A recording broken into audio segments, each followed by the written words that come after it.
Berita Sumsel 24 jam hari ini.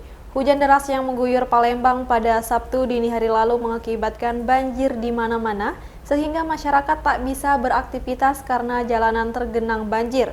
Untuk membantu korban terdampak banjir, relawan Rumah Zakat turun ke lokasi banjir untuk menyalurkan 200 nasi bungkus bagi warga. Banjir yang mengepung kota Palembang pasca hujan deras Sabtu dini hari kemarin menyebabkan warga kesulitan untuk beraktivitas, termasuk untuk membeli makanan karena banyak rumah makan dan warung yang terpaksa tutup. Untuk menolong warga terdampak banjir, Rumah Zakat langsung turun ke sejumlah titik banjir untuk membagikan nasi bungkus. Setidaknya 200 nasi bungkus disebar oleh tim relawan Rumah Zakat. Dengan menggunakan perahu karet yang didorong dengan berjalan kaki, tim relawan Rumah Zakat berusaha mencapai kediaman warga di titik banjir. Branch Manager Rumah Zakat Sumsel, Sulaiman menjelaskan, mulai Sabtu siang hingga sore, tim relawan Rumah Zakat menyebarkan nasi bungkus bagi warga terdampak banjir di kota Palembang. Sulaiman pun berharap agar banjir segera surut sehingga warga dapat beraktivitas. Assalamualaikum warahmatullahi wabarakatuh. Saya izin mengupdate aksi relawan Rumah Zakat Sumatera Selatan, Bapak Ibu sekalian.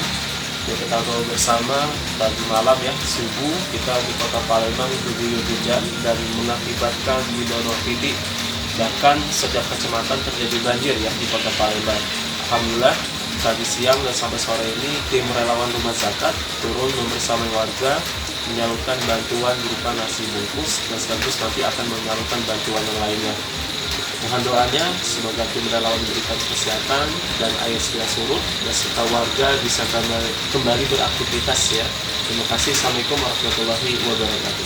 Sementara Zainal Abidin, Ketua RT 27 RW 04 Kelurahan Piparaja Kecamatan Kemuning, Sekip Ujung Palembang, mengaku sangat senang saat warganya mendapatkan nasi bungkus dari tim relawan Rumah Zakat. Soalnya nasi bungkus itu bisa untuk makan siang bagi warga yang tak bisa beraktivitas karena banjir. Selain menyalurkan nasi di Jalan Piparaja, relawan Rumah Zakat juga menyalurkan kepada warga yang ada di belakang kampus UIN Raden Fatah Palembang. Tim Rumah Zakat melaporkan untuk palpres.com. Pemirsa, Wali Kota Lubuk Linggau Haji SN Prana Putra Sohe melakukan operasi pasar sekaligus vaksinasi kepada pedagang di Pasar Bukit Sulap akhir pekan kemarin. Operasi pasar dilakukan menjelang Tahun Baru 2022. Wali Kota Lubuk Linggau Haji SN Prana Putra Sohe memimpin langsung operasi pasar di Pasar Bukit Sulap akhir pekan kemarin. Selain melihat harga sembako, Wali Kota Lubuk Linggau juga melihat kegiatan vaksinasi yang digelar di pasar tersebut. Dalam kegiatan ini juga dihadiri Kapolres Lubuk Linggau AKBP Nuryono, diikuti sejumlah kepala OPD di jajaran pemerintah Kota Lubuk Linggau. Wali Kota Lubuk Linggau mengatakan operasi pasar sekaligus pelaksanaan vaksinasi untuk pedagang dan pengunjung pasar ini terselenggara berkat kerjasama antara Pemkot Lubuk Linggau, Polres Lubuk Linggau, dan TNI. Dalam pelaksanaan vaksinasi disediakan berbagai hadiah, salah satunya memberikan motor.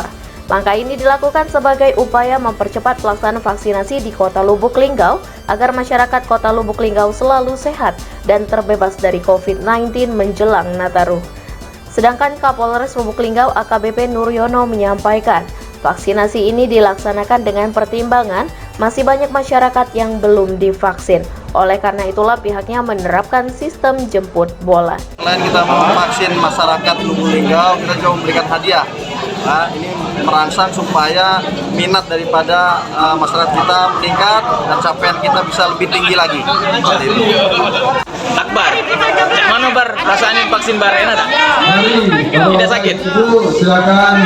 Umurnya berapa bar? 13 Vaksin di sini oleh suruh mama apa galak dewe? Hari ini kita melaksanakan vaksin Galak dewe? Oh iya bar. Reporter dan juru kamera Frans Kurniawan, palpres.com.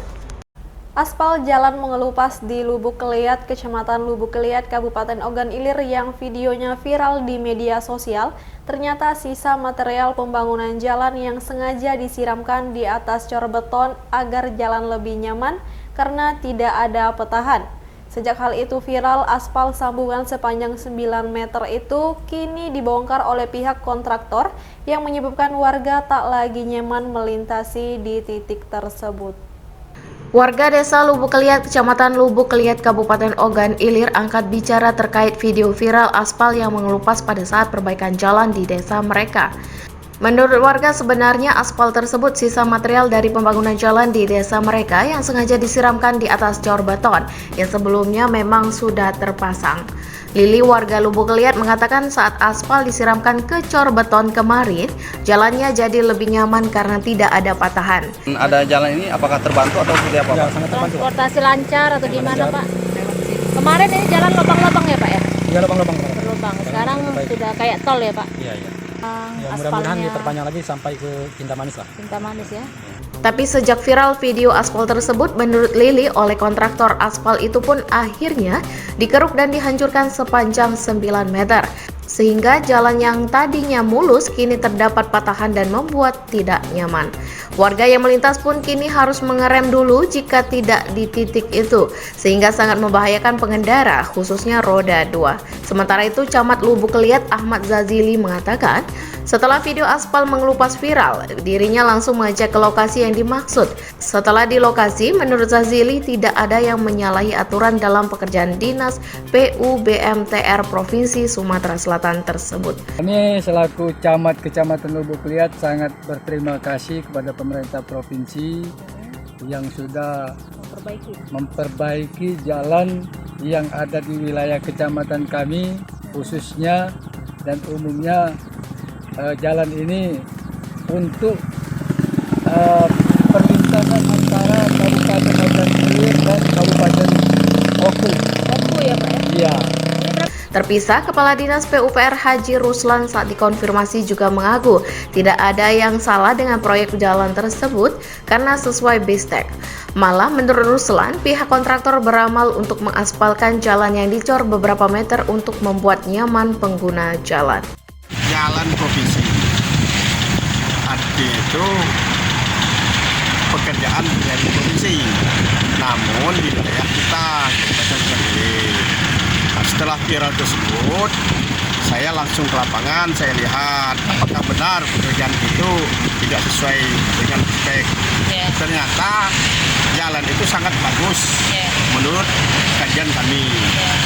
Nah, dan yang disebut oleh kawan-kawan itu material lebih itu sayang kalau dibawa pulang lagi, sehingga dipasang di situ amal mereka untuk supaya lebih rapi. Dan, ya pastilah beda yang direncanakan dengan tidak. Nah, kalau mereka koordinasi, tentunya ada penjelasan dari kita ataupun yang lebih rincinya dari video provinsi. Reporter dan juru kamera Wijan, palpres.com. Berita terakhir Sumsel 24 jam hari ini. Jika akhir pekan kemarin kota Palembang dikepung banjir, kali ini giliran kota Muara Enim yang kebanjiran dengan kedalaman paling parah mencapai 1 meter. Tim BPBD Muara Enim berjibaku melawan derasnya air saat mengevakuasi warga yang menjadi korban banjir hingga setinggi 1 meter atau sepinggang orang dewasa. Banjir akibat luapan Sungai Awu dipicu tingginya curah hujan yang terjadi sejak pukul 2 pagi dini hari tadi. Kepala BPBD Kabupaten Muara Enim Abdul Razik mengaku sudah melakukan monitoring dari saat terjadinya hujan dan hasilnya tim menemukan beberapa titik yang tergenang air, di antaranya Jalan RA Kartini, Perumahan Akasia Kelurahan Pasar 2 Muara Enim. Kemudian Kelurahan Air Lintang, seputaran Stasiun KA Muara Enim, seputaran Diva Mart dan Dapur Cantik. Dari bencana tersebut pihaknya sudah melakukan evakuasi terhadap 5 anggota keluarga di Air Lintang yang dibawa ke musola terdekat. Kemudian seorang ibu yang baru melahirkan serta anaknya di Jalan RA Kartini 1 dan beberapa masyarakat di wilayah setempat. Reporter dan juru kamera Ahmad Fuadi, palpres.com. Demikianlah berita Sumsel 24 jam hari ini. Jangan lupa untuk mendukung program kami lainnya di YouTube channel Palpres Official seperti podcast Cukup Pedas, Sebudak Lorong, Basing, Ternyata Bukan Mistis, dan Ruang Cerita bersama Kakak Juli. Saya Sri Devi, sampai jumpa.